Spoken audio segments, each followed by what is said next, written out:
So if I can just end with one of my favorite anecdotes. Inevitably, it's an Egyptian joke. It's about a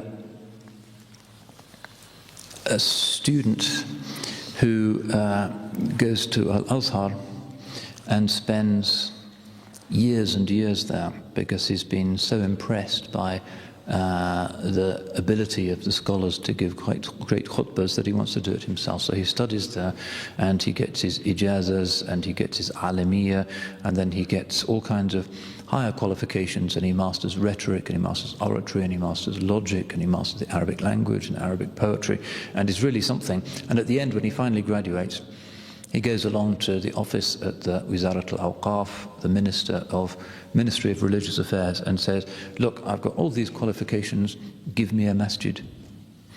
And they look through all of their books to see what vacancies they have, and they said, well, you've come at a bad time, but there is just one masjid in this furthest village in Upper Egypt, and actually they do need a khatib.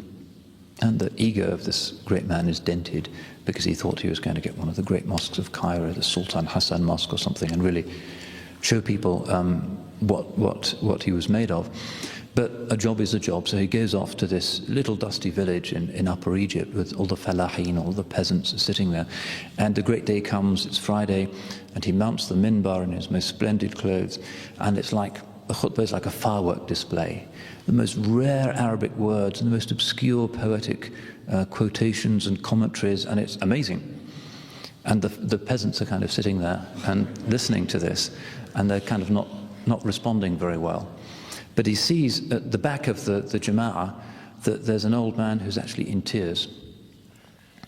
And so at the end of the khutbah, he goes over to the old man and says, you know, this is just so wonderful to find in this ignorant, God-forsaken place one man who understands the great things that I'm saying.